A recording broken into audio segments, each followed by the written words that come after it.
Okay.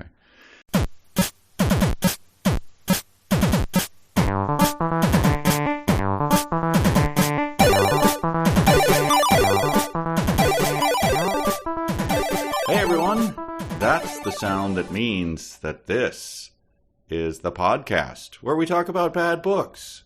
It's 372 pages. We'll never get back. Michael J. Nelson here. And, of course, Connor Listoka is here as well. Connor, how are you? Hey, Mike, I'm doing good. It's it's a good week in general. It's Thanksgiving week, but I'm thankful we get to do this and talk about bad books together. Even though, we're never sure about these books before we start them. No, how can you be? And this is I don't know what do you call this? This is a return to. This is a weird reset. Mm-hmm. This is the beginning. Explain what this is and what the book is that we're doing. Well, it's the first sequel we've ever done on this podcast, and it's the sequel to the first book. It's the sequel to the reason we started this podcast. The name, 372 pages, We'll Never Get Back, it comes from the page count of Ready Player One by Ernest Cline, a book that I saw some descriptions of and thought that you might enjoy discussing with me. And here we are, 14 books later, and many, many hours of discussion of talking about books that, for the most part, turned out to be quite bad. But we had a good time talking about them. And now we're Ernest Cline today released Ready Player 2, the sequel, and we're going to be reading along with that one. Yeah, and it's not often this happens. I don't think it's ever happened on 372 pages. What can you do? You sit down at the table and you eat the crow. Yeah. This book is astonishing. It is. Yeah, I was thinking to myself, good. Yeah, I'm not a fan. This is the analogy I came up with. I'm not a fan of the Atlanta Braves baseball team. I find them revolting and stuff. But they every now and then, if they say that they're pitching a perfect game into the eighth inning, I will flip over to their channel on MLB TV and root for baseball history. And that's sort of how I feel now. Like he's right. I think he's pulling it off. I think you have to re-examine everything that came before it. You have to say, was that a clever satire? Was he sort of, sticking a finger in the eye of pop culture and saying, just wait, right. Long con? But here it is. The prose of this book, the wisdom. Sorry. We tried. No, it's exactly the same. I was going to say, it's almost like he somehow weaved an apology for previous books into the depth and prose and wittiness. I'm sorry, I couldn't even let you get that far. That was like it's biting my tongue during one of the Meet the Authors bits with Bob Fingerman. Oh man, yeah. So he's written a sequel to this book, and by all accounts, it's learned nothing and changed nothing. And to his credit, I would respect Steven Spielberg's opinion more than I would yours if I was deciding what to do fine. Next. Yeah, sure. I'll just say that going forward. Yeah, that's a standing order. Okay, sure. But it's amazing. And you sent it to me. We were instant messaging back and forth. We are in different locations, Connor and I. And he said, "My God, RP2 is here." The alarm was sounded. I slid down the fireman's pole and said, "Okay, I'm ready." And we started reading, and I think I'm 2 paragraphs in going, all right, this was written by AI. This doesn't even... Yes. Is it possible that this is not written by him? I don't even know what to make of this. Well, we have a listener named, I think, Natalia, who feeds these books into a deep thought AI generator, and it gives you sort of based on their machine learning. It's possible, that it seems like it would not be out of the realm of question. Yeah, but where he just said, "I can't be bothered. Don't." Writing a book is hard, even if you're just doing this. It's still, you have to sit down and your fingers have to actually, imprint on the keyboard, and that's a lot of work. Mm-hmm. And so I think it's possible that he just said, "Why don't you just have, whatever AI you've got there. He's probably made some connections to, people with the access to the secret levels of that type of thing. So you never know. But yeah, my main note was just, I cannot believe this is a real book and that we're actually doing this again. It just because for the most part, this happened to me multiple times in the past week. It happened in our Riff Tracks meeting. I think both Bill Corbett and Sean Thomason, when someone told them that this was coming out, they were actually aghast and surprised. Like they hadn't heard about it, and they were like, "What?"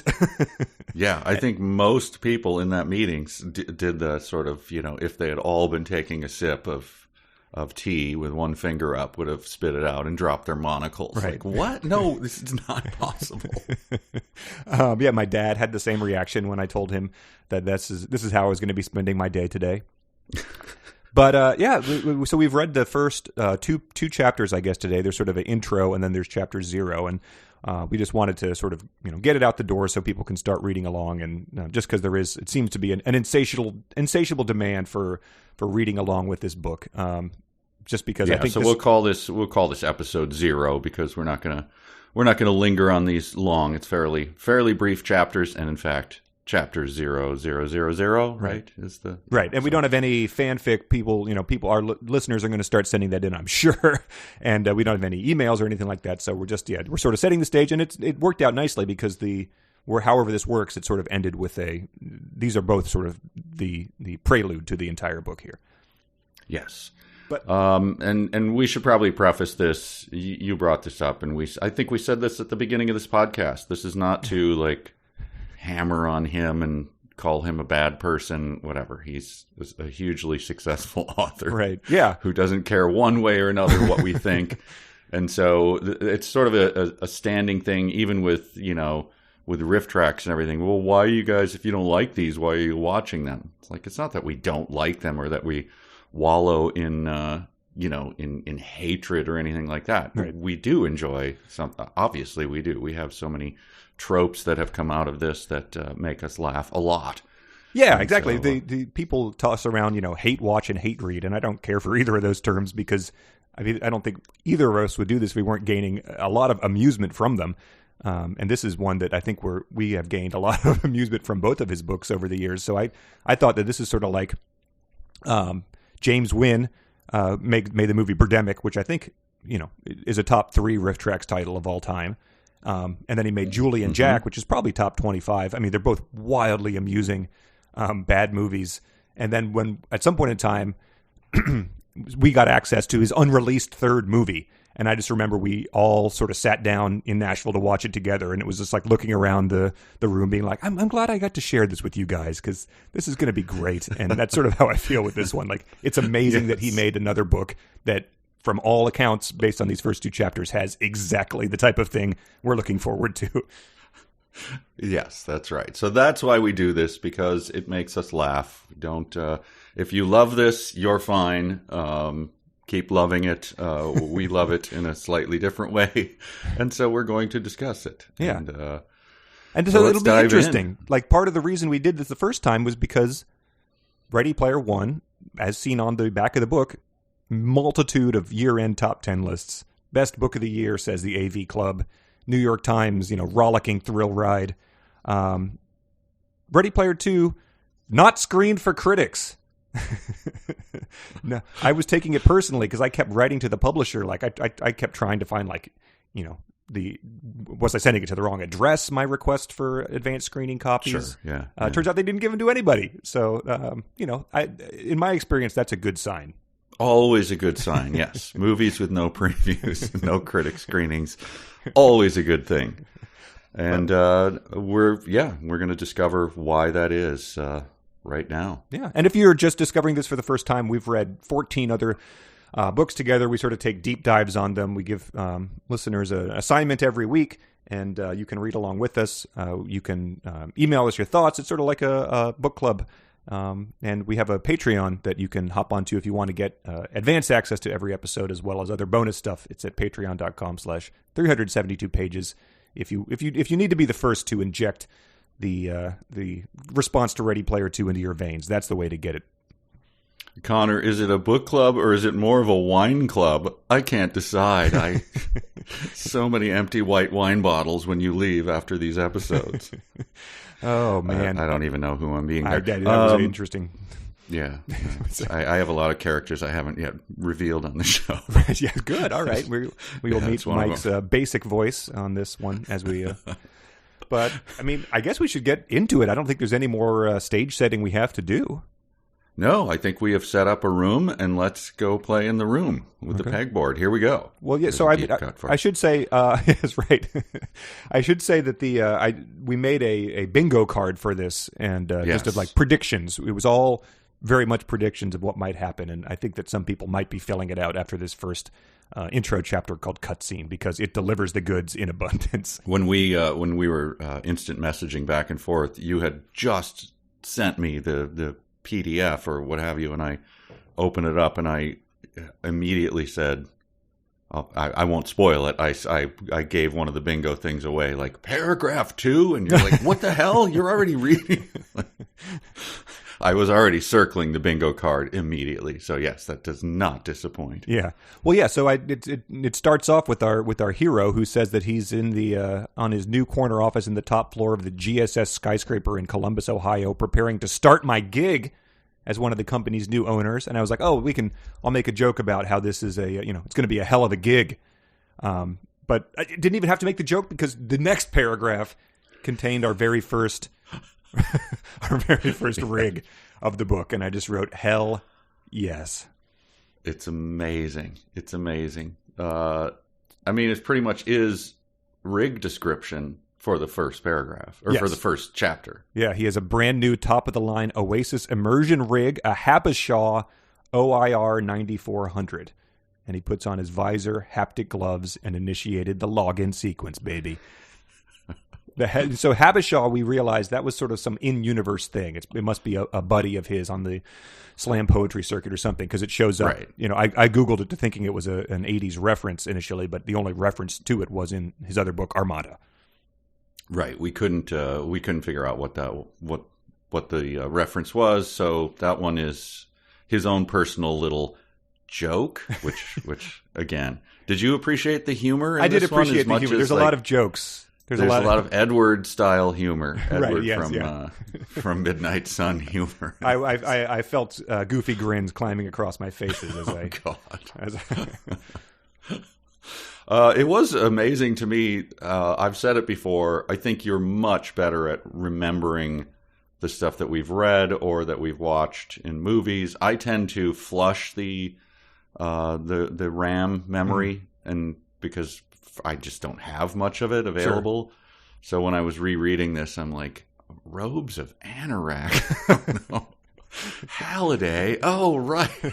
Like, to me, it's it's discovery again. Sure. I don't keep the things in my brain. Of course, they're there somewhere, but they're deep down. Sure. It's like, Memento guy is reading Ready Player 2.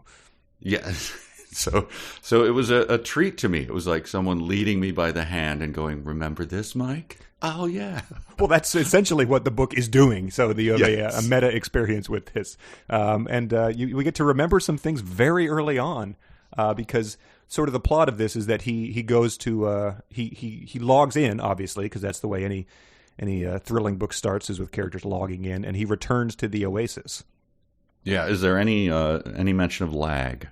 So far, we are lag-free, but that is because he is, in Columbus, Ohio, lag-free capital of the world, using his top-of-the-line rig. So I don't think we have to worry about that yet. Right. Okay. Yeah, so he logs in. Here's my first... I just want to break this sentence down.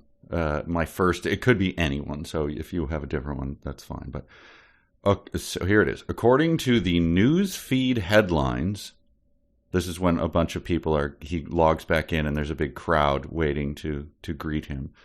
According to the news feed headlines, some of them had been camped out there all week, ever since I'd resurrected them in the aftermath of our epic battle against the Sixers. Okay. So let's break this down. Let's do it. What are news feed headlines?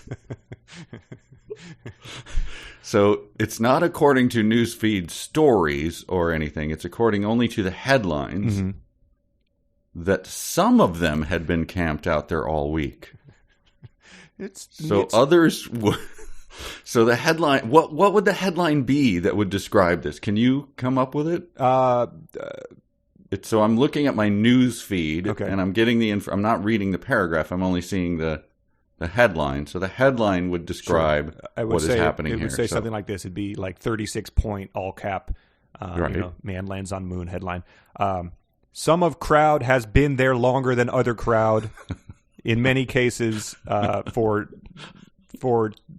as many days are in current week. Because it doesn't say they've been there a week, just a week. But you left out information that would let anyone know what crowd you're talking about. So then you'd have to read into the news feed, which breaks the rules. So, oh my God, we're in for it.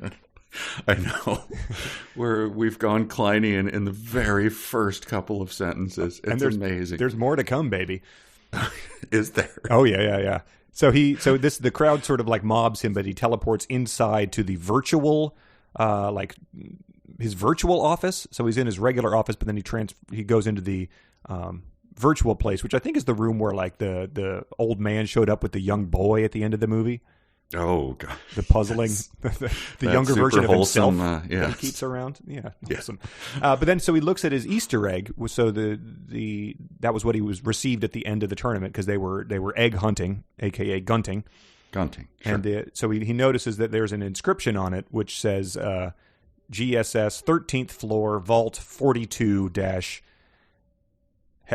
heavy world wearied sigh 8675309. So first of all, yes, obviously all great literature has things that go GSS M dash 13th floor M dash vault #, 42. You get a lot of that in the great literature. Yes, absolutely. And so that was another thing that I was like, there'll probably be a Hitchhiker's Guide to the Galaxy 42 reference. I did not expect it to be on page 3 of the book. Yes. Was that referenced in previous books? It definitely. 8, 6, 7, 5? I don't think that song was, but I mean, it could have been. I'm sure of course, that it is classic 80s song. Yeah, of course. Oh, I mean, that's at least that one actually comes from the 80s. Unlike some of the stuff we're about to get. Which is, so he realizes he has to go to the 13th floor, and he says, of course Halliday had put them there. In one of his favorite TV shows, Max Headroom, Network 23's Hidden Research and Development Lab was located on the 13th floor. And then he keeps going. And the 13th floor was also the title of an old sci-fi film about virtual reality released in 1999, right on the heels of both The Matrix and Existence. And my comment was relentlessly and immediately dumb. Mine was my first middle finger. Okay. Was my note. So, because, you're excited, you're reading in, you're like, oh my God, no way. It's GSS 13th floor, Vault 42, 8675309, sweet. And then a paragraph later, I'm like, all right, middle finger, I'm done with this. But then he does the thing where, I don't even want to say a smart author, but a smart author would put, number 42, and then his smart readers would nod to themselves and sort of breathe out their nose in appreciation at the subtle Hitchhiker's Guide to the Galaxy joke. But this guy... Hilarious joke. I was laughing. You didn't laugh when you read that? No, I mean, I again, for the 5th time already, the goofy grin was plastered across my face. Wait, you know what? I don't think that maybe... I don't want to criticize him. Maybe the book didn't tell it right. Let me... okay. Let me tee it up for you. Just pretend, just wipe your... okay. Wipe it from your... Ready? Yeah, you're in front of a brick wall. I've got my second drink of my 2-drink minimum. I'm in a good mood. I'm ready to laugh. Yep. I've just... I'm finished up a riff where I kind of did my whoosh. Look at this guy over here. That went right over his head. Oh, is a crowd Are you with him, segment? ma'am? Yeah. Yes. So I did a little crowd work, and then I said... So, what else can I tell you? Don't date much. Big surprise. Oh, here's a good one. There it was. Number 42. Oh, damn it. I thought I told it just perfectly. That was another of Halliday's jokes. I'm quoting directly from the book.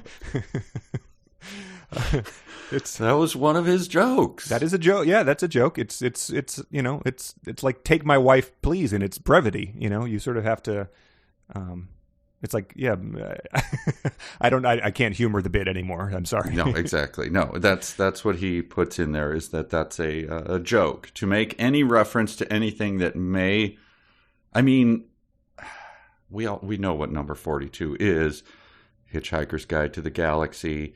That was, I guess, a joke inside of it, but it was built by the entire structure of the Hitchhiker's Guide to the Galaxy. So, yeah, it was a long con joke where that was, it was revealed after, millions of years of a computer calculating something. Yes, it was. This is not Halliday's joke Right, to reference the number. This was something.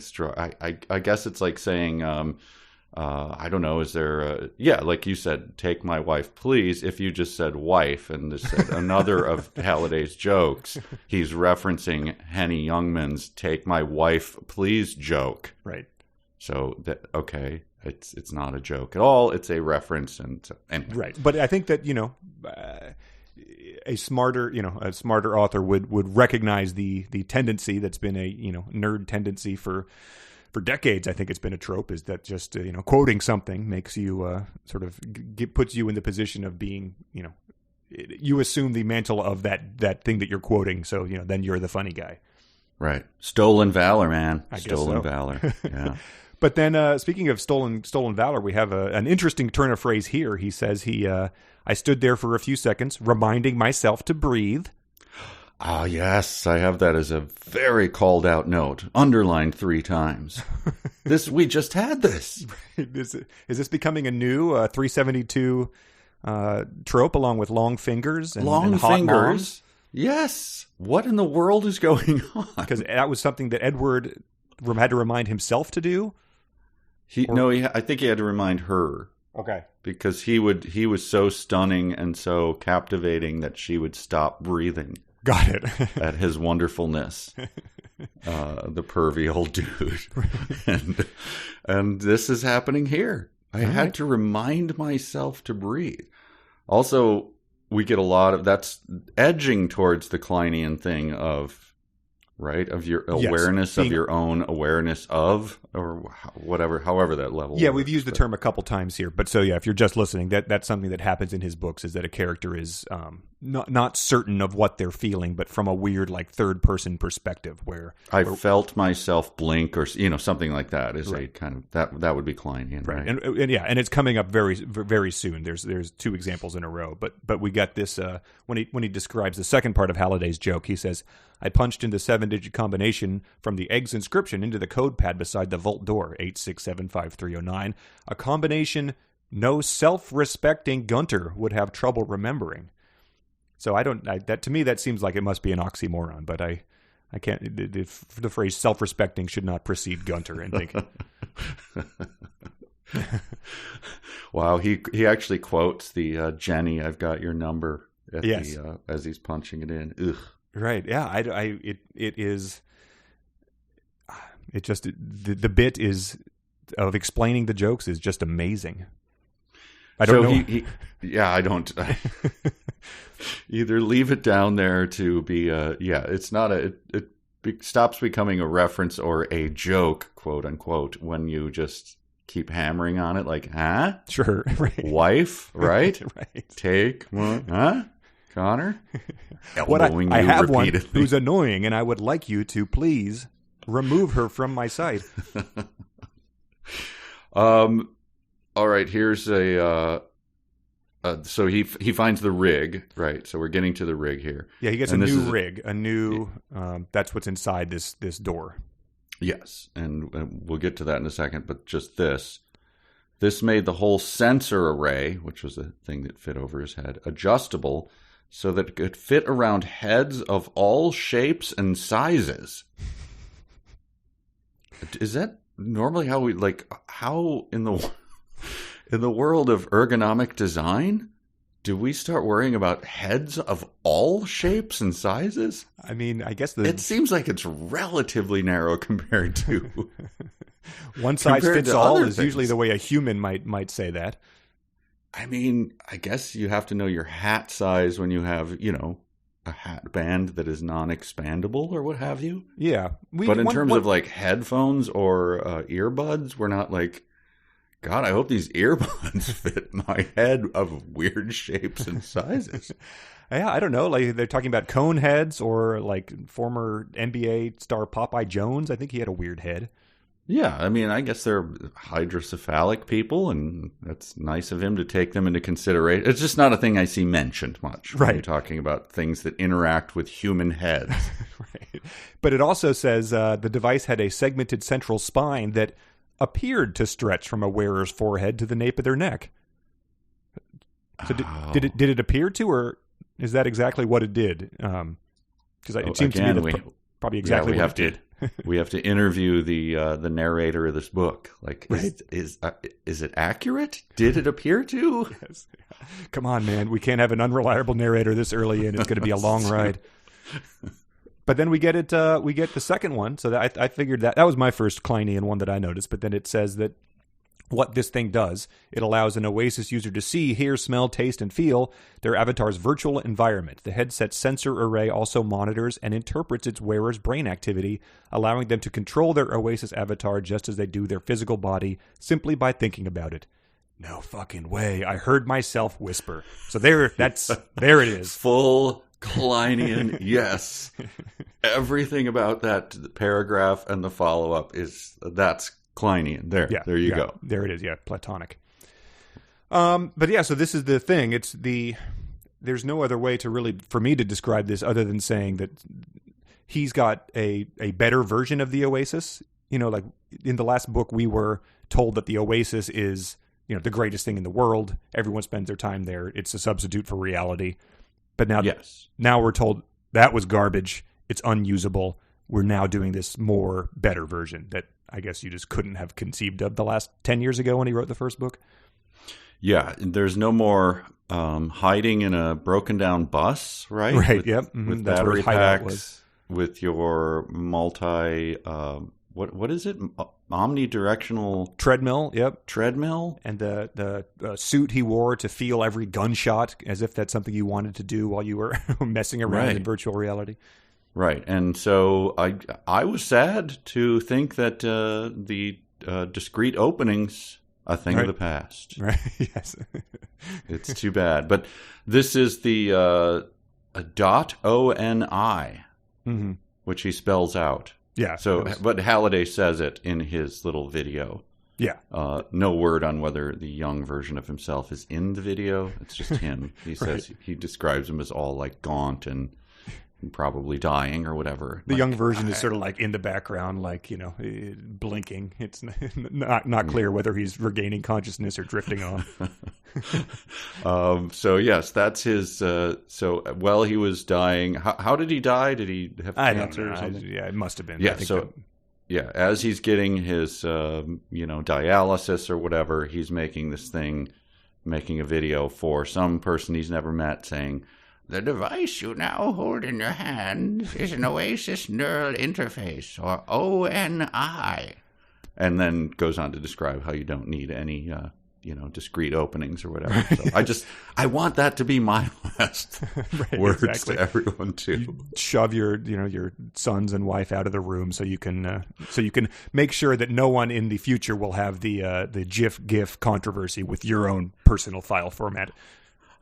Right, and then his, I guess, could be his final words, because he describes what the ONI does. You can relive moments of other people's lives, see the world through their eyes. And then Halliday gave the camera a matter-of-fact nod. "The ONI is the most powerful communication tool humans have ever invented, and I think it's probably the last one we'll ever need to invent." He tapped the center of his forehead. "Now we can plug right into the old noodle." Which you would just go like, all right, son of a... And you'd slam the headset, break it into 1,000 pieces, walk out, and never think of it again, of course, right? Right, yes. If that was how Steve Jobs' iPhone introduction had gone. Yes. Oh, Halliday seems loathsome, but... He does, and he has got terrible taste. He references that this is not a new idea. It's in fact shown up in many different sci-fi novels, TV shows, and movies, which is a nice little blast to the past there. Yes. But it says there was Stim Sim, the fictional simulated stimulation technology William Gibson had envisioned in Neuromancer. Also, a similar form of experience recording technology had also been featured in Brainstorm and Strange Days, two of Halliday's favorite films. And Halliday is one of those guys I think at this point in time who has a list of favorite films that is 400 titles long. And, it just negates the idea of anything being your favorite if everything is your favorite, especially if things like Brainstorm and Strange Days, two movies, one I'd never heard of and another one that both I've never seen. I hadn't heard of or seen either of these. Brainstorm was 1983. It's Christopher Walken and Natalie Wood in an interesting pairing there. Oh, right. Okay, that's when... is that when they were hanging out?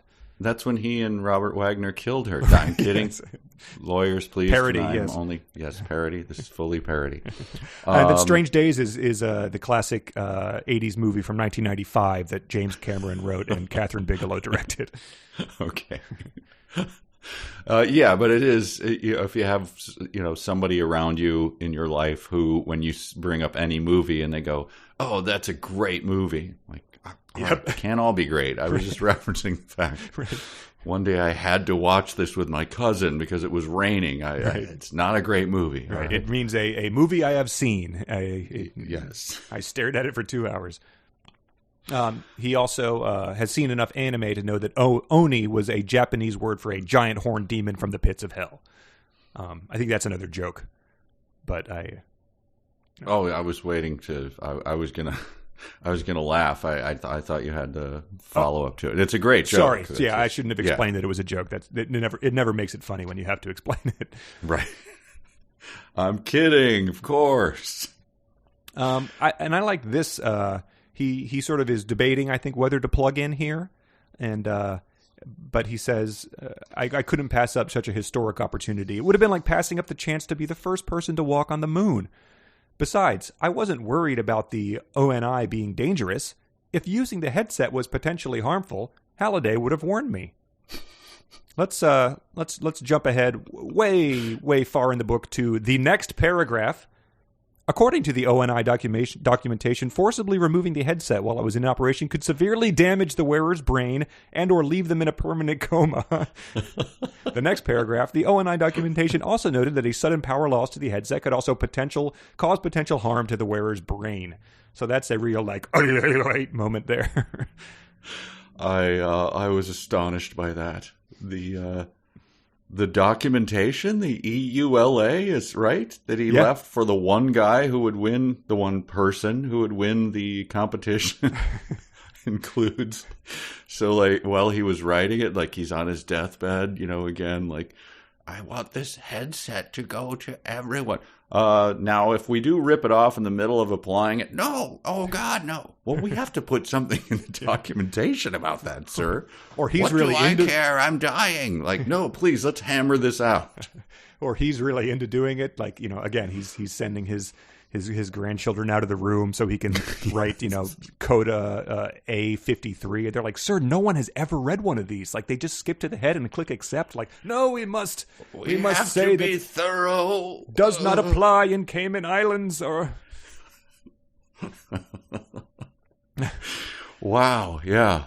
We're already deep in Klein here. Why does he go into this stuff? What does it... Obviously, this is Chekhov's EULA. Chekhov's rig here, but still so stupid. Right. And it also specifies that it's super addictive and says for safety reasons, O and I can only be used for a maximum of 12 consecutive hours at a time, at which point I think it, eases you out of it, gradually logs you out so that you can't just stay logged in and forget to eat and meld to your chair like happens to some people. Right, yeah. I wonder, I was talking about that the other day. The melding to your own chair seemed to be a slight trend about 10 years ago, maybe. Yeah. We don't, you're not hearing much about it. Not hearing about people, so I'm glad the word got out there. Don't sit in a chair long enough. 3 consecutive weeks. That you meld to your own chair. But do you think that was one of those just like overstated? Yeah, or it maybe somebody at the the coroner at the site or whatever was like, oh, I've never seen anything like it. It was almost like they were melded to that chair. Were they melded to that chair? Well, I mean, I guess you could say that they Right, okay. Sure. He flips on the news that night and sees a newsfeed headline about man melded to chair. Oh, come on. I didn't say that he pushed me into it. That's shop talk. That's an industry term. Right. He produced me into saying that. Damn it. Anyway, here's my final thing of this paragraph. A synthesized female voice prompted me to speak my passphrase. I recited it slowly, being careful to enunciate. Everybody wants to rule the world.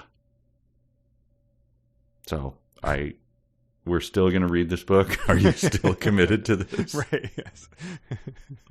We're gonna soldier on past that. We're gonna just pretend that didn't happen. We're gonna keep doing it. Yeah, I mean, it's our hand is played at this point in time. Okay, we're lined up on the battlefield. We've got our army of Battletoads and Transor Z behind us. So, all right, fair enough. Soldier forward. I remember that in the last book. If you go to Goodreads, like one of the top quotes for the book, was his passphrase, which was a "They Might Be Giants" lyric. So that's the level of what we're working with here. And so that's a Tears for Fears song.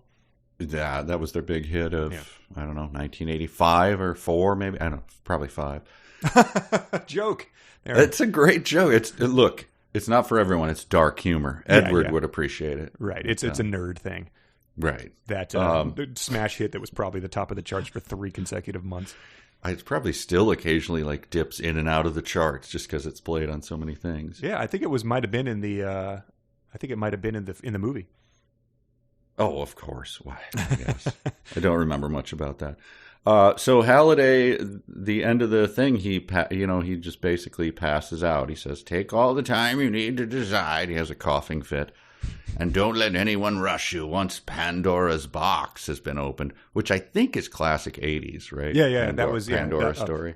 Of 80 BC, of course. Yes. He gave the camera a small wave goodbye, and then the recording ended and a video file deleted message appeared on the monitor. All right. So, again, that is being thorough in a way that's like, it's not necessary, right? Or is that just part of the software video file deleted? I mean, it wouldn't be my priority as my organs were failing from the disease that was ravaging my ancient body. But, I guess this guy just likes to dot his I's and cross his T's. Yeah. Loved ones around him, holding on to their hats in hand, their heads bowed, tears spilling from their eyes, and video file deleted.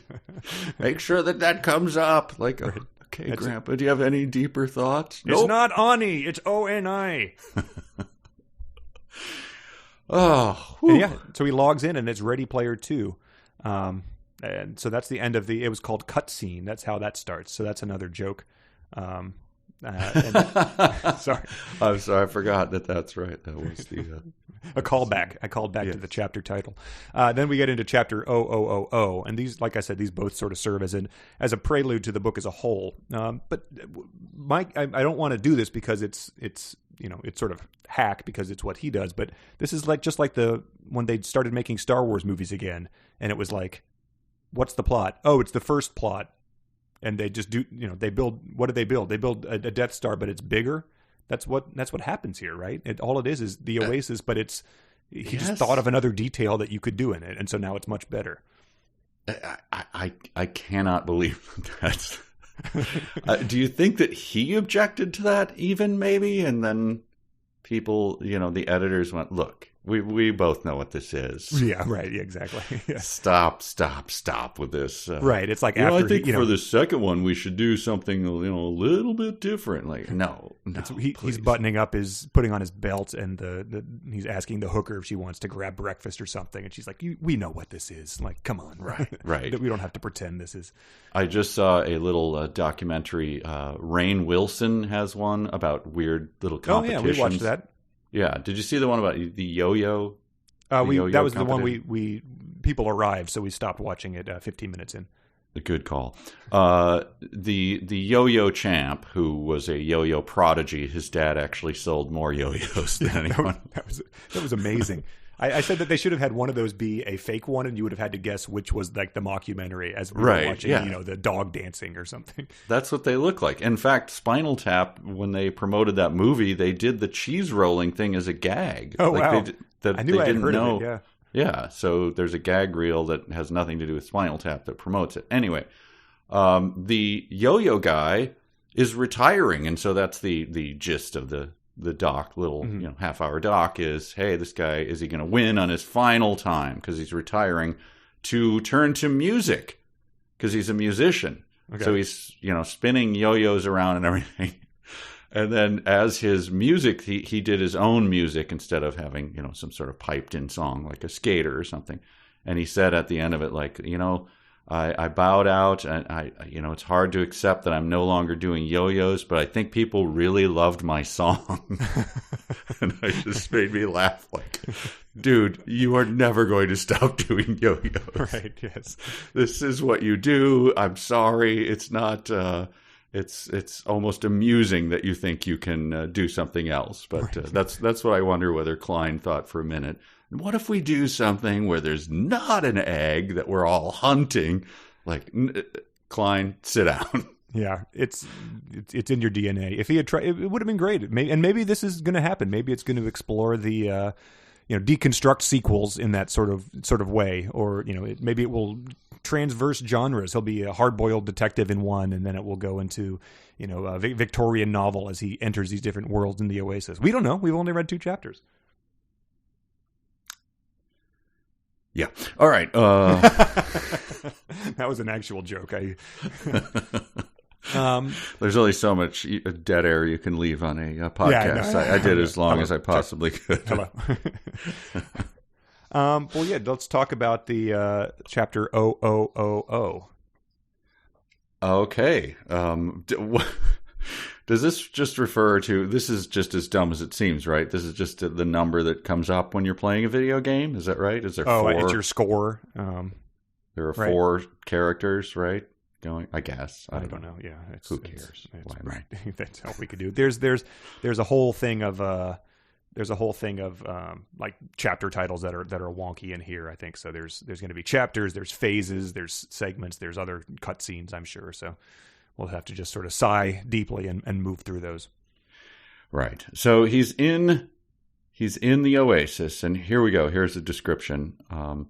Everything looked the same as before. Okay, good. Whew, we're doing this. But it felt completely different. Mm-hmm. I was actually here, physically inside the Oasis. It no longer felt like I was using an avatar. Now I felt like I was my avatar. There was no visor on my face, none of the faint numbness and constriction you always felt wearing a haptic suit or gloves. I don't think the faint numbness was touched on. No, this is like all, you can't do this. I didn't even feel the O&I, am I pronouncing that right? Yeah, I think so, yeah. His dying wish has been respected. Headset my real body was actually wearing. When I reached up to scratch my head, the device wasn't there.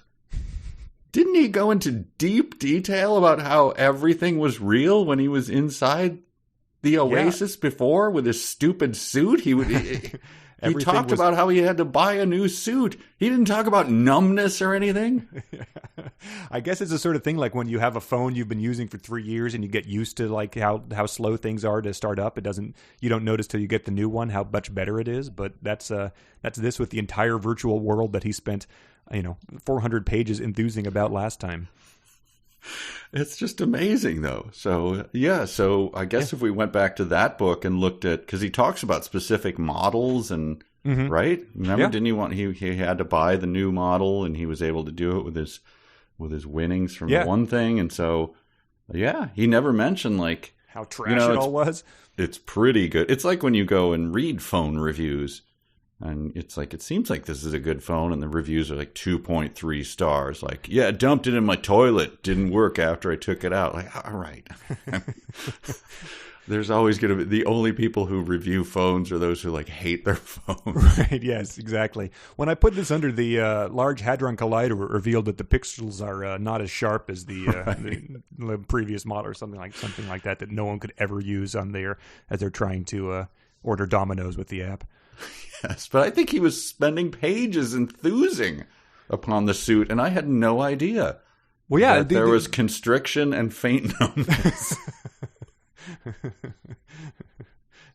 But I mean, so when you log into this world, the first thing you'd obviously do in this new sensation is pretend to eat a bunch of virtual fruit. Yes, there's like a bowl of fruit in front of him that he goes and like and gobbles down. But he says, eating food power up or drinking a healing potion had always been a senseless pantomime performed with your haptic gloves. But once again, he was at the roller disco with Artemis and doing John Travolta moves to Saturday Night Fever from 1977. At no point saying it was merely a senseless pantomime. Like he's like, it was the greatest moment of my life, and I wished it could go on forever. Well, right, and as his friends are around him with AK-47s in each hand, shooting like dinosaurs and stuff, and he's over there fingering the fruit, going like, "This is really unsatisfying." Aren't they saying to him like, "Why do you keep doing that?" Right, yes. Well, I just wish that why doesn't the suit allow fruit eating to be more realistic? Like you're focusing on the wrong thing here, man. It is putting the phone under the microscope. Yes. Yeah. But so he says, I began to run around the room, bursting with excitement, touching different surfaces and objects to see how they felt. And how did they feel? They all felt real. That's how they fucking felt. It all felt real. And so I was like, okay. Like, I remember the first time I picked up a Wii controller and someone was like, yeah, you can toss the tennis ball up and then serve it. And I was like, well, this is pretty amazing. Like, I'll do this for the next hour. And that was stupid in retrospect, but like, it was the first, same thing for putting on a VR helmet. It is mundane. So I will give credit to that. Like, I could understand how if you actually ate something and it tasted like it, that would be kind of cool, even if you knew it was virtual. Yes.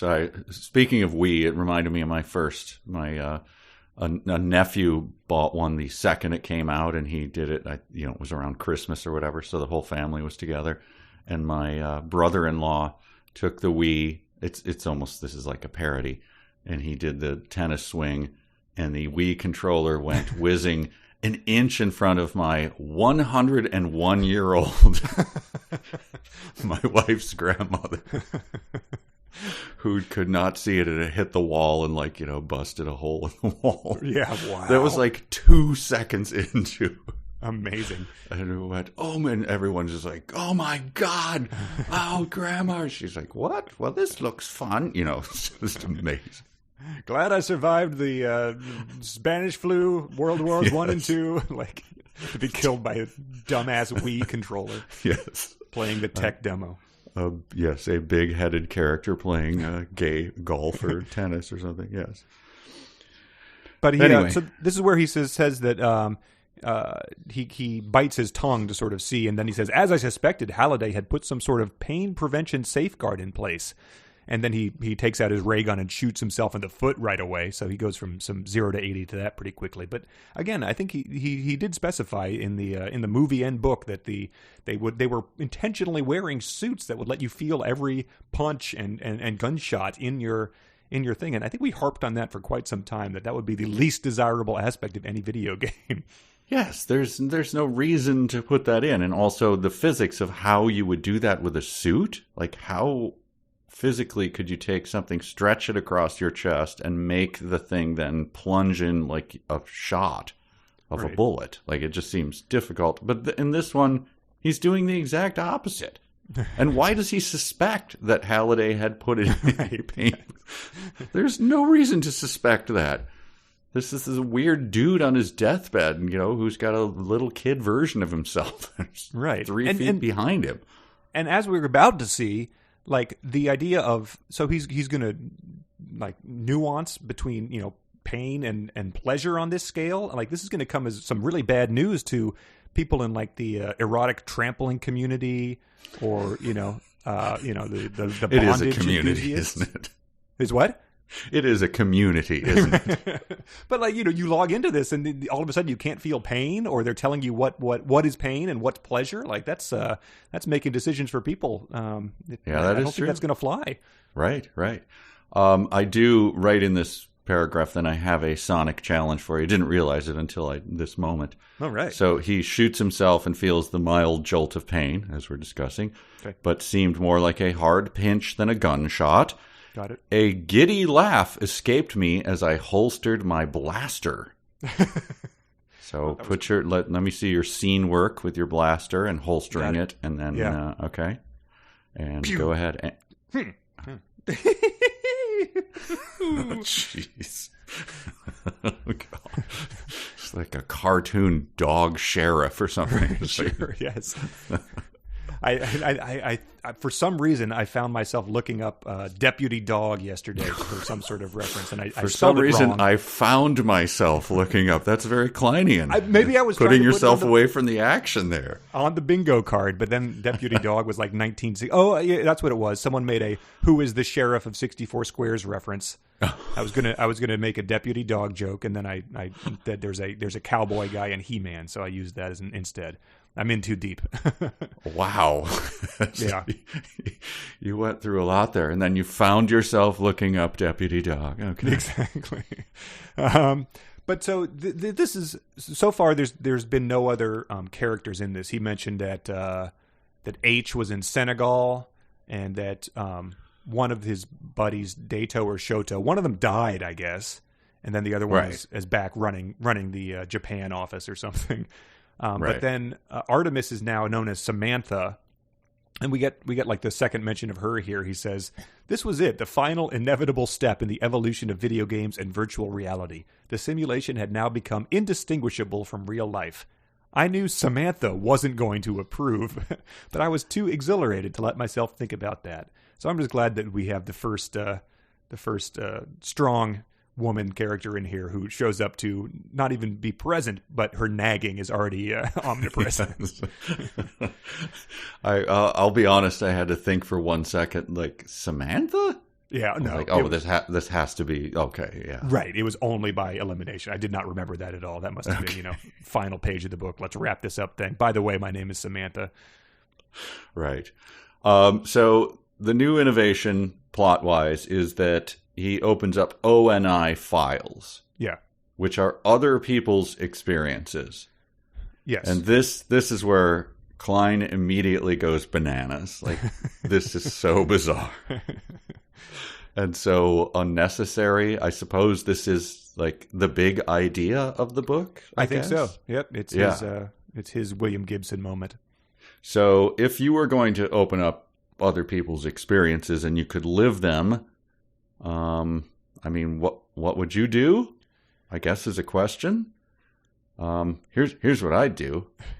All caps: racing, surfing, skydiving, lower the case, and kung fu fighting. Again, it's Axe Cop. It's just yes. Kung fu fighting? Yeah, I that could be a Matrix reference. I think I'm going to learn kung fu is a line from that. But I just appreciated. So the first one he picks, surfing, and so this is like that's something I've done in real life. And I'm not good at it, but like it's something that you can do. You can go and do this if you want to. But he says, I was someone else, someone smaller and thinner with darker skin and strands of long black hair hanging in front of their eyes. Someone wearing a bikini. Someone with breasts. So I was like, well, that didn't even take 1.5 chapters before we get into the weird virtual stuff. And there's more of it to come. That was amazing to me. So I was someone smaller and thinner with darker skin and strands of long black hair hanging in front of their eyes. Right. Like, if you're the person, why are you being coy? And it's just so that he can say the next line, someone wearing a bikini. Okay, so it's not multiple people. It's a hot woman. All right. Exactly, yes. It's a hot Blue Crush surfer. But then, so we get he of course has to throw a sop to that because all of us realize what everyone will be doing with their first opportunity to do here. Of course. And so and does he treat it with depth and sensitivity and no? Of course, just go on with it. Yeah. So there's a surfingfile.oni, kungfu.oni, but there's also sexmf, sexff, sex non-binary. But he says, I wasn't ready for any of that. I was still truly, madly, deeply in love with Samantha. And I was still reeling from losing my virginity to her just a few days earlier. So that's the the middle school kid trying to figure out a way to wedge that in on the bus to his buddies type of thing.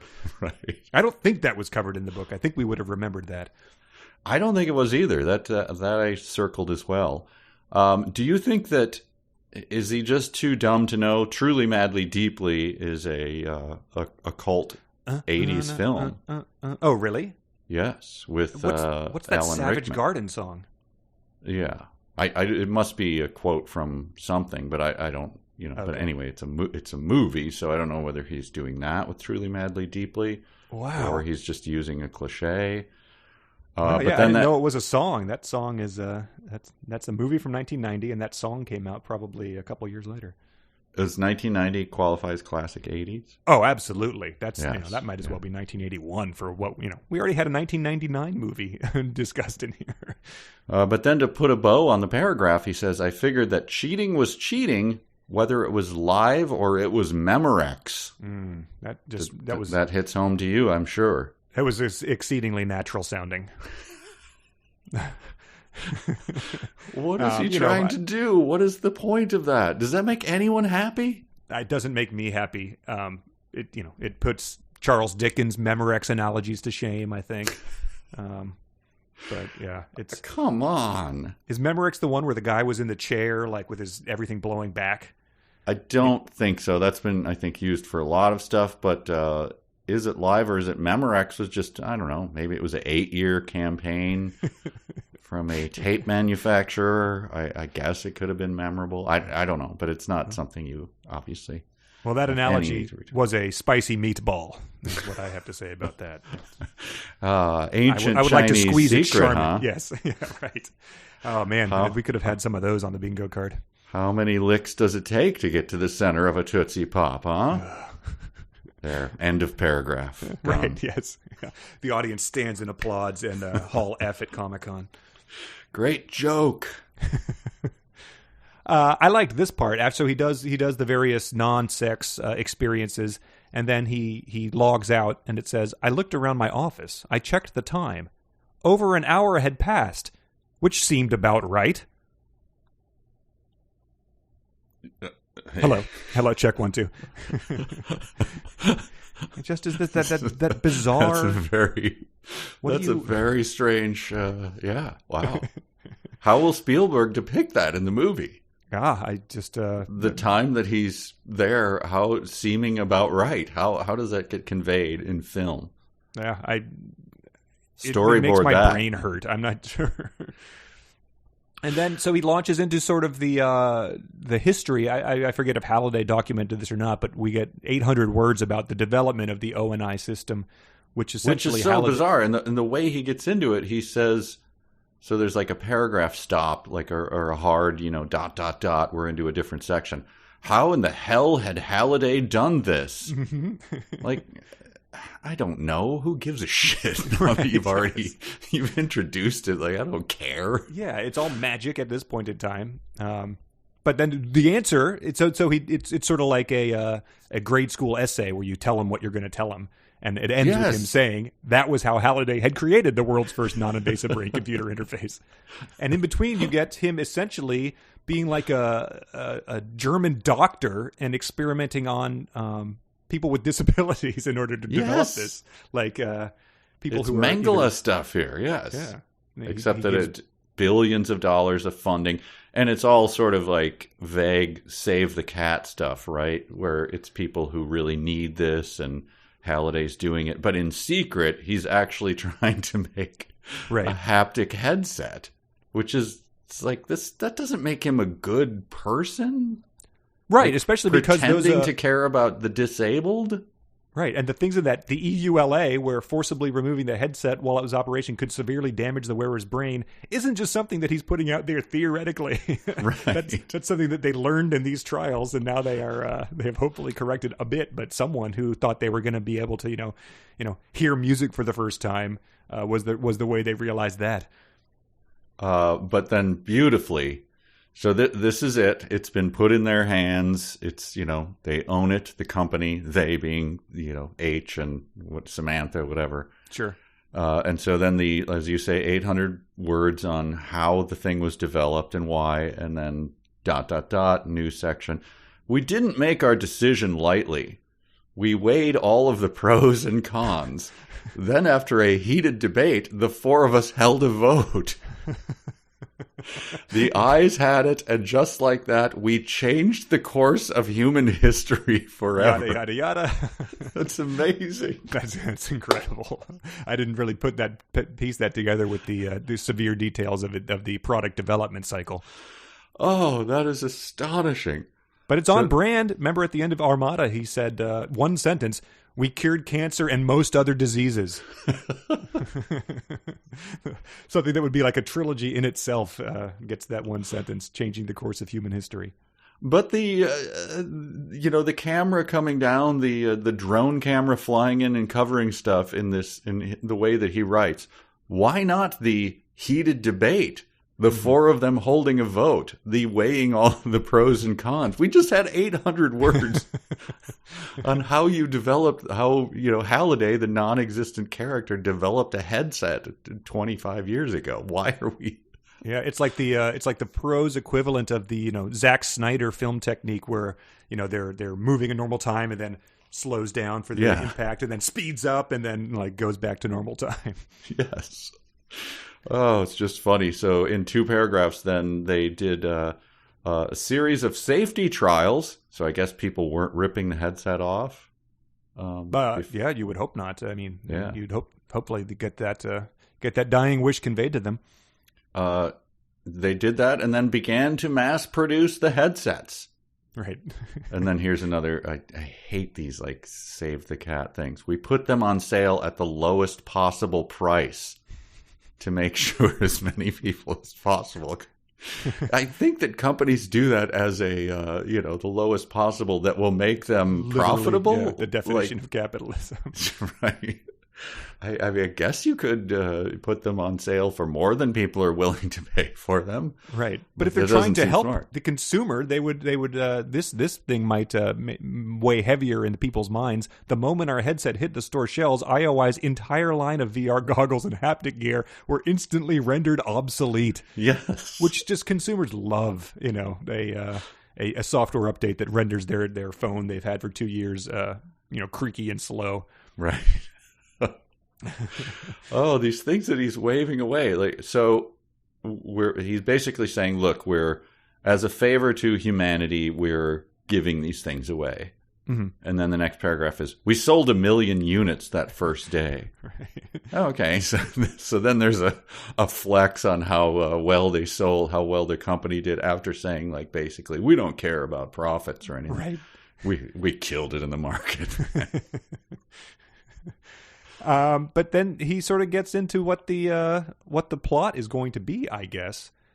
And I don't remember how this happened. It just sort of it revealed itself. I think once they had 7,77777 users logged in at the same time.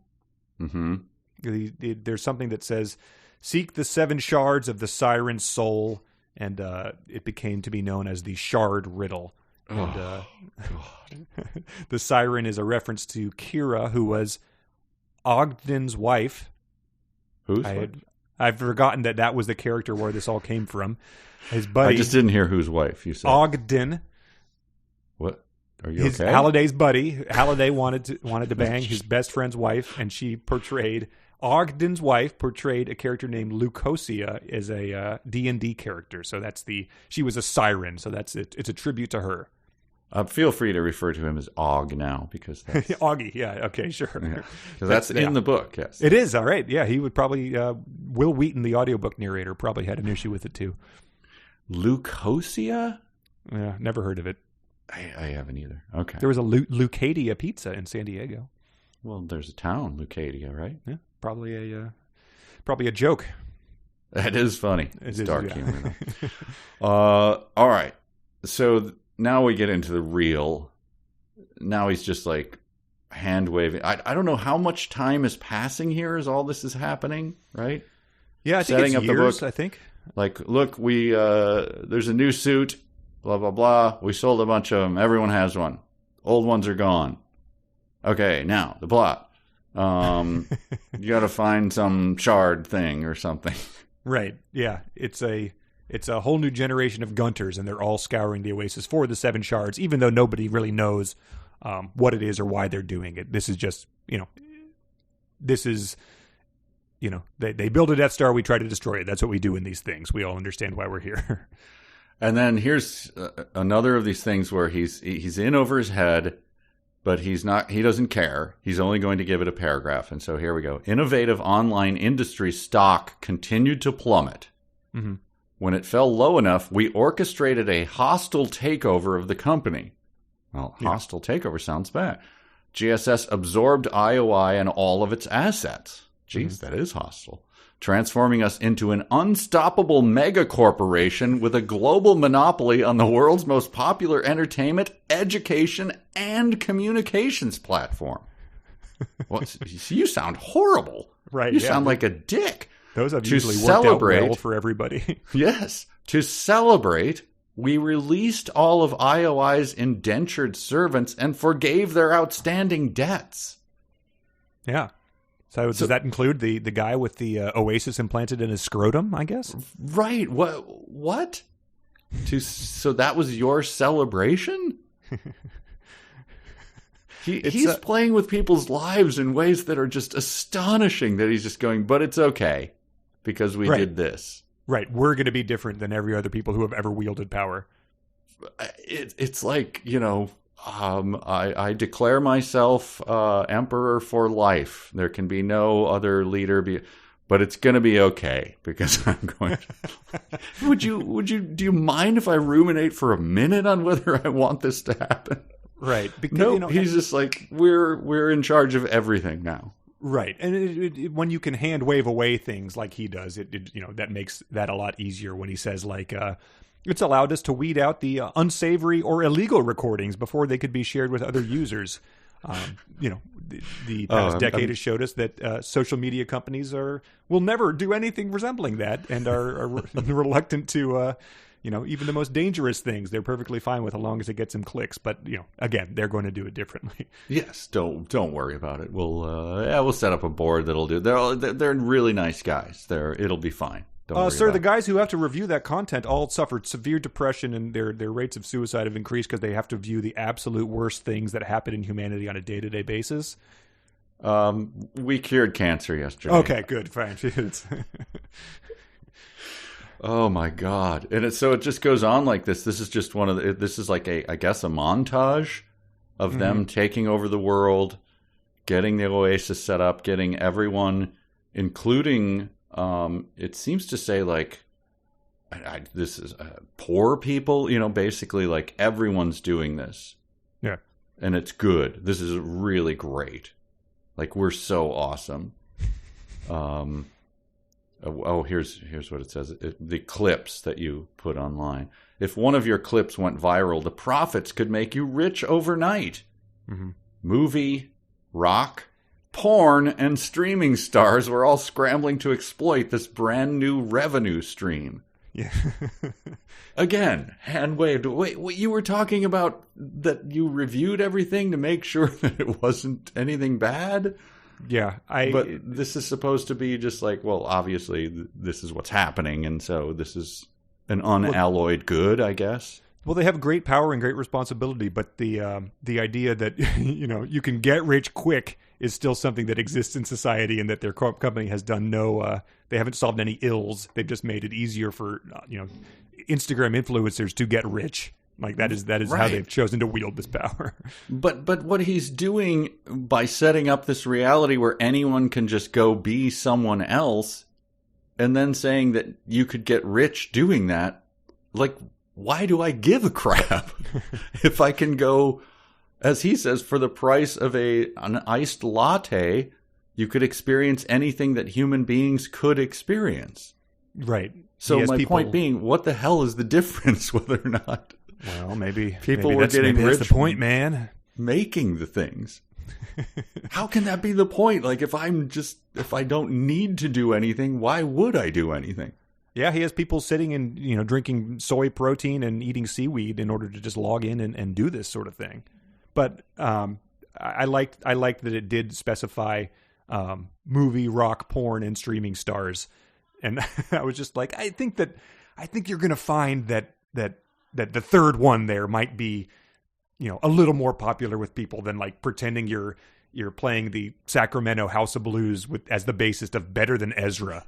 You might be like, I'll go down my playlist of top 1001 most depraved sex acts and just tick those off rather than be a member of Ace of Base. Right, when your friend comes over and like your ONI machine is still open, like, let me look at your tabs there. Oh, I see. Oh, no, that one's just. Yeah. I never actually logged into that one. Like, right. Oh, yeah. That was a joke one. That was. But the sentence also said, now people no longer watched movies or television shows, they lived them. Was not 1/3 of the last book just them reenacting war games and Monty Python and the Holy Grail as characters in the movie? Yes, but there was slight numbness around there. That really took you out of the moment. I wondered so when he was doing, what was he doing? Like weird science and stuff like that, like the entire movie or whatever. Yeah, War Games with Matthew Broderick. War Games. What was he attributing the slight numbness that he felt as like that was a character trait of Matthew Broderick's? So yeah, it's just sort of integrate, just bringing that into the character, right? His headcanon, yeah. I mean, slight numbness. I don't know. I guess if I stopped and thought, maybe right now, yeah, I guess maybe I have a little in my left hand because I've been holding my hand at the same angle. So yeah. Yeah, I've been like trying to develop guitar calluses, so my index and middle finger of my left hand have some, just a slight right. lack of feeling in them. Yeah, I went for a long night bike ride last night, which was really fun, just flying through the pitch blackness of Minnesota. And I guess there's a slight numbness at 3 p.m. in the afternoon. Yes, that's right. That's what it is here. We live above the Arctic Circle. Slight numbness in my calves. So, right. Yeah, sure. My haptic suit needs an upgrade.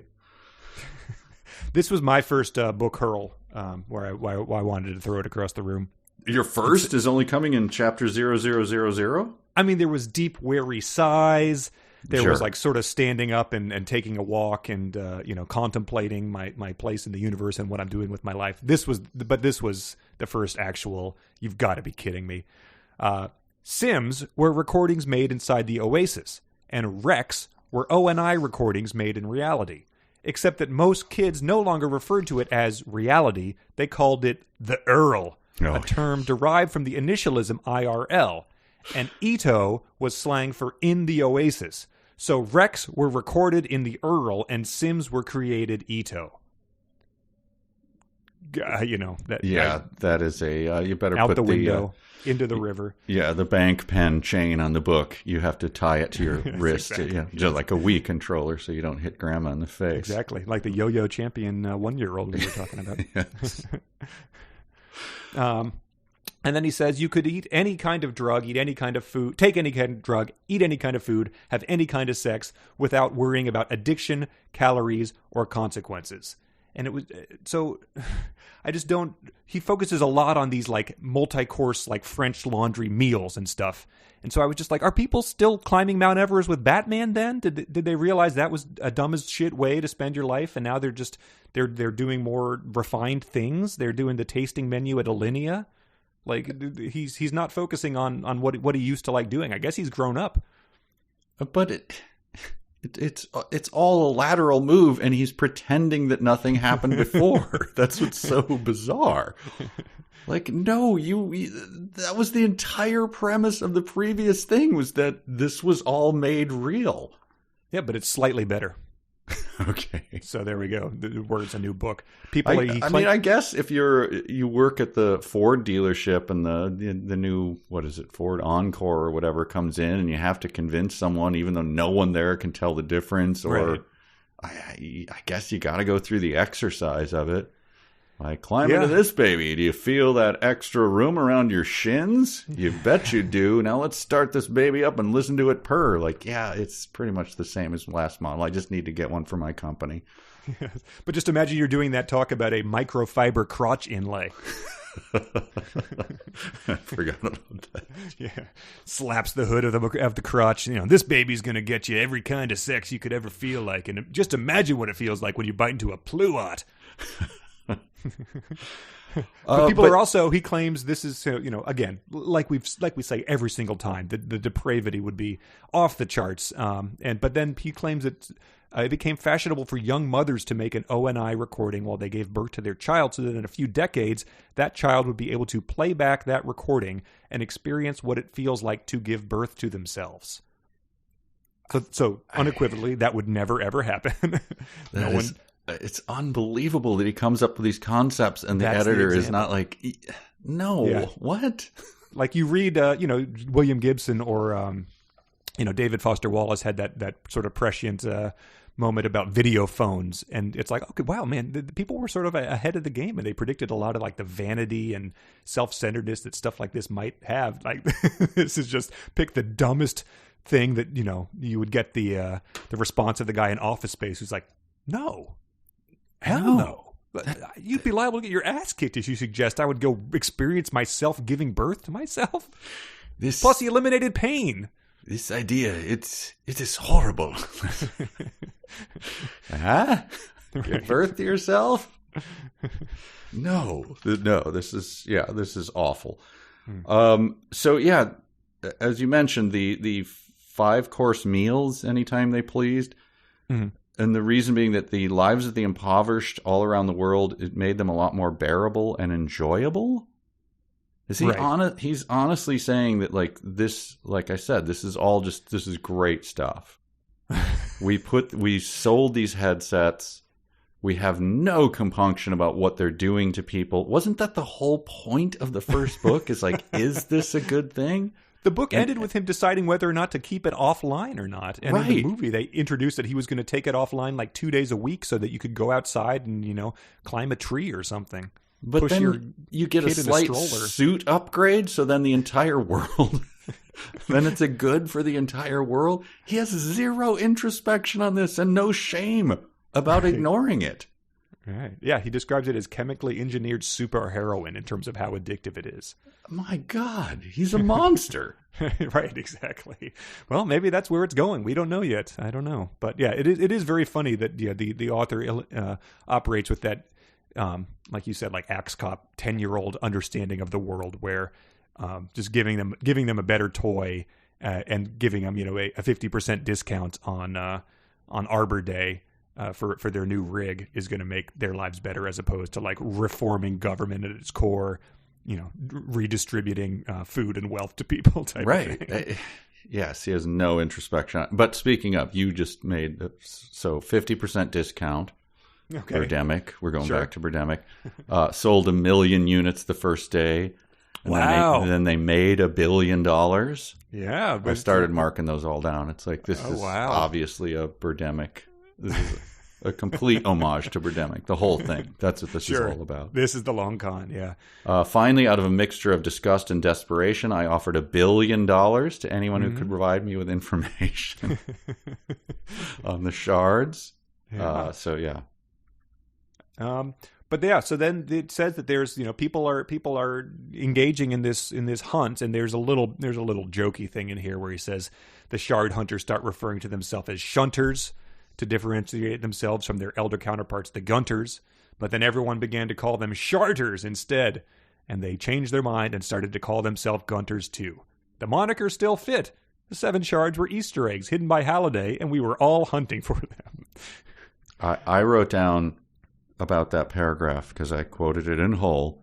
Okay. If I had given that to you as fanfic, You would have there's no way you would have Right. said like, no, no, no. Who wrote that? Yeah, you Give me the name of that listener. I'm going to personally call them and yell at them for 45 minutes. They're banned. We don't want their Patreon money.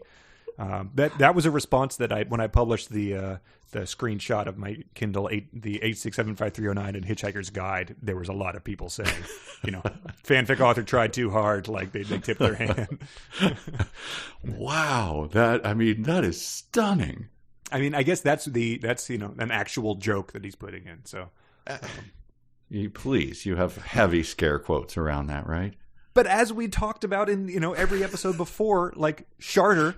Gunt is also a bad term. It is a gross description of something that's relatively well known. But to call it a joke is to do the thing that when we're writing comedy, you can't, if you're making a character come in and the character's name is Mr. Poopyhead. You can't then say, whoa, Mr. Poopyhead, that's a weird name. What do you have, like poop on your head? Like, there's no one named that. Right. You can't joke on your joke. Just so you could make the term. Yeah. Yes, and so Shunters, Gunters, Sharters, Shards, all of that crap. It's like, no, it's not a joke because you're the one introducing this dipshit stuff. Exactly. Right. It would be pointed out and it would never catch on because the joke would be the main thing. From the beginning, it would never have a chance to people be like, years after it catches on to be like, this is also a term for the overlap of your gut stretching down to your. To yes. Yeah. Okay. No, we don't need to keep going. That's, what is your family around you? They are indeed, actually. I don't know what they've been hearing out the door of this house that they're letting me stay in. I love that you have to do that. Could you, if you don't mind, opening the curtain a little bit and how the sausage is made, where you're recording this right now. So I've been down in North Carolina for a month or so. We came down enough time in advance that we could isolate down here, and then my parents could come down after spending some time alone, just so there's no way we pass this plague along to them. And so it's just the first time I've seen them since December. Just it's been a relief that everyone sort of made it through the year okay. And then it was like, it's great to see you, Mom and Dad. I'm gonna go up got to talk about Ready Player 2 with Mike. And I've got to download this book and read it like first thing in the morning so that I can get the talk about Sharters and Shunters out to the people. Oh, my son, thank you so much for doing this. Now, Sharters, how do they differ from Gunters? Well, damn it, Mom, it's not an Oni file. It's an ONI. It's a Japanese demon from the depths of hell. Your father and I are reading along. We understand. How dare you insult me like that? So yeah, I'm sure that you'll have the same experience when you I'm sure that you'll relate to your son's wife. She'll probably be very interested to know what you're reading, and we'll have I'm sure a great reaction as you fill her in on what you spent today doing. I can't wait to get the blank stare back of the oh. No, you see, she's got the most kindly, like nice Southern accent that makes everything sound that much sweeter when they're reacting to the utter garbage that every time. Only the time I've ever seen her is when we're down there to do a live show, and it's always just like talking about Birdemic or the Adventures of Saber Rain, and she's like, I was taking care of the elderly last night as my job. She sits politely with her hands folded, smiling, the sweetest person in the world. And we're going to spend a couple hours on a terrible movie. Right. Oh, okay. Well, I'm sure you have your reasons. Usually there'll be a moment, like maybe like 30 minutes into a, what if, one of the fat boys was in Birdemic and it was directed by Tommy Wiseau, that she just sort of like gets up and just dusts off herself and excuses herself to leave without even saying anything. It's like our very sensible CEO, David Martin, will, when we're in the middle of a bit and he has to be in the room with us, we'll just pull out his phone and go, yep, I'm checking out. I have no compunction. I don't care to listen. You're wasting my time. No, you don't understand. What if Eric Roberts' voice from a talking cat was narrating a deputy Selleck dog commercial, home cat theater? Yes, exactly. Yes, I mean, come on, It that might would be go a little something like this.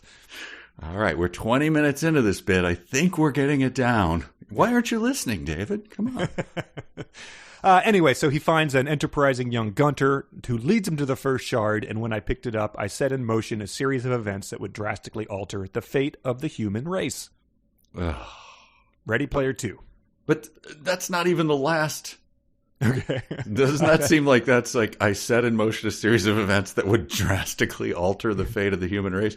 Which I then think I sat down to watch Thundercats. Yeah. A couple paragraphs before, he said that they did the vote.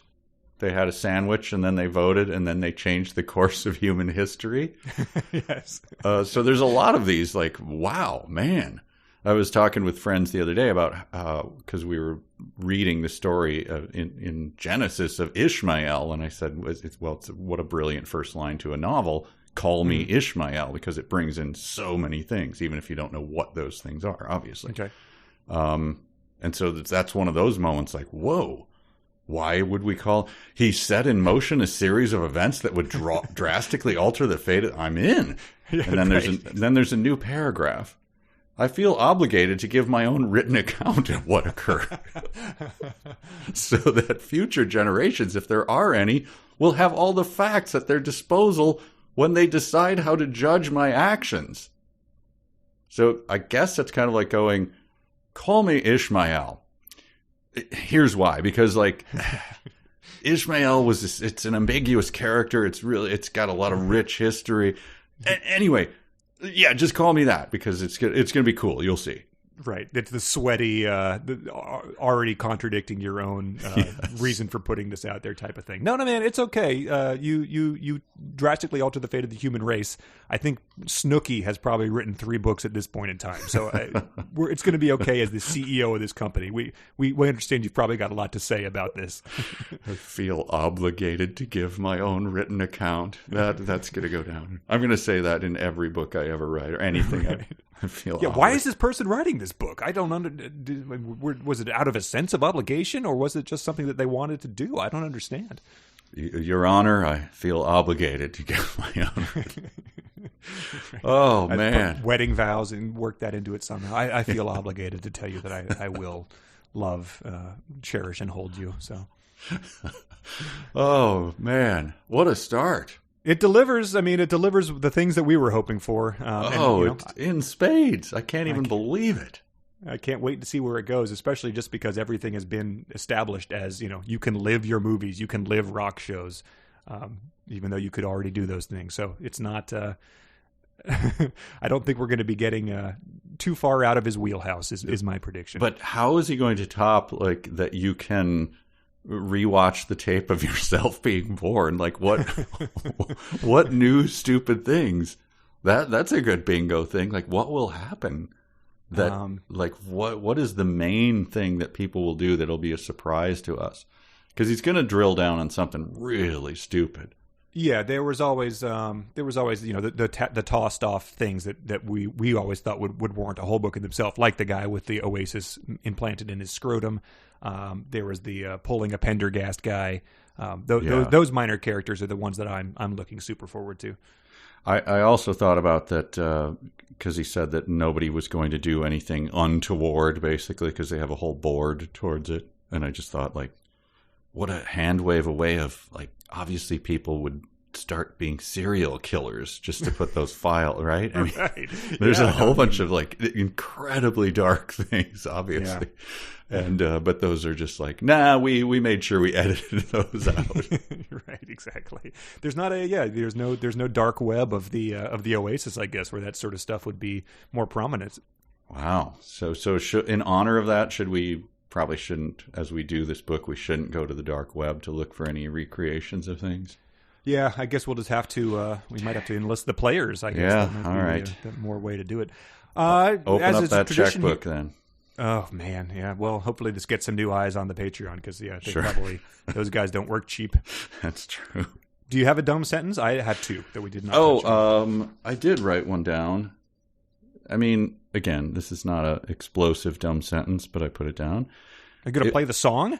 Yeah, I'll play the song. Okay. It'll be in there somewhere. Good. All right. A sentence begins with a capital letter. A capital letter is a letter that's big. A capital letter is not a small letter. A I'm just gonna capital write you letter down. is Here's big, my dumb big, sentence. big. You ready? Sounds good. Yeah. It was the most addictive pastime imaginable. Far more addictive than the Oasis had ever been. And that was saying something. So, I mean, obviously that's the whole thrust of the book, is to do that. But that was saying something is really, that's a way to tell people that you're serious as a writer. Right. Holy cow. I mean, when I describe this guy as handsome, I mean, he was handsome. That was saying something. I think that's when you were working towards your opening bid and you said the word wisdom. I think that was why I was sentences like that was why I was unable to contain my snorting at that point in time. I have two. This one's good. It quickly became evident that our patented proprietary brain-computer interface headsets had an endless array of non-Oasis related applications in the field of science, medicine, aviation, manufacturing, and warfare. It just quickly became evident that all that word salad happened. So hand-waving that one. And this one is sort of the dumb sentence opposite of that. I wiped my sweaty palms on my thighs. Ah, yes. I'm just going to assume that his palms are pretty much going to be sweaty throughout the duration of this book. I'm going to assume that about any Gunter or Sharter. Yes. When we talked about the fruit eating, sometimes I'm looking at my notes. I hope you didn't. Did you mention this? But this is dumb sentences. Mm-hmm. But I'm going to allow it because it's my show. Okay. Oh my God! I exclaimed to the empty room, and this language warning, earmuffs for the kids. This is fucking incredible. But my words were garbled because I was talking with a mouthful of papaya. So that'll be a scene for the movie trailer, I think. That's the sizzle reel. Yep. Again, Spielberg. He's what do you call it? Storyboarding? Yes, he's storyboarding that. But this is Bruce Spielberg, obviously. There's no way Steven's coming back for a round 2 of this. Yes. This is a fourth Not cousin. even a loser brother, just an unrelated guy. Yeah. Works at the garage. Always wanted to make a movie. Wow. Well, I think that's it. I mean, wow. Yeah, that's a treat. I'm glad he made another book. It's fun to discuss. It's incredible. I can't, I don't want to put too much filigree around it with our comments. It is what it is. It's amazing that it exists. Right, exactly. That's what I'm going to keep going back to. Like, we've been given a gift here. Yes. So, and you said 372 pages is possible as the actual, because we don't have the physical book yet. So yeah, we have ebooks, and the other one has been shipped back to my place in Vermont, so I'll get to check that out sometime. But it appeared that the page count was 380 something, and I believe that might have an excerpt at the back of it or about the author. Someone pointed out that he was born in March of 1972, and I believe, Armada ended at 380, but it also had some filler in the back, so it might be something he's striving for, is to get that page count, which would be incredibly serendipitous if we named the whole podcast after him and it turned out that was something he was actually focused on. I mean, it has to be. It's amazing. Yeah. Right. Anyway, good for the brand, baby. Yep. Well, good stuff. Happy Thanksgiving to you. Yeah, happy Thanksgiving to you too, and to everyone listening. We're thankful and grateful that we're taking this ride together, because otherwise it's just us saying words into a microphone while our loved ones knock on the door and ask us if we're okay. That shockingly that happened last night. I'm just going to say it. It happened last night. What are you doing? Why? Why do you do this to yourself? Oh, Daddy. Yes. And if you're on the fence about Patreon, I think the Patreon will probably light up for this particular book. Not that it's not always fun with all of the books, but this one seems to be of particular interest. And obviously, since it's our founding book, I think there'll be a lot of activity over there on Patreon. So a lot of stuff going on. Yeah, patreon.com/372 pages. And send in your email, send in your dumb sentences, and boy, oh boy, please send in your fanfic, because the door is wide open now. The possibilities are endless. This is the real time to get in and try to fool us. And so can we switch the fanfic up 50-50 on this one? Sure, yeah. You'll do it the first time. Or you could just do 100% on me so that we have that as a, so that the stats are very clean. But I don't know. We'll talk about that offline. It'll depend on how many we get in. But yeah, maybe we can even do the first one, both of us. We'll see. Sure. But yeah, thanks everybody. We'll post a assignment in the show notes, because I don't have it in front of me right now. Right. Okay. Michael J. Nelson signing off. Conor Listoka, sharding off from 372 pages. We'll never get back. Damn you to hell. So long, everyone. Bye.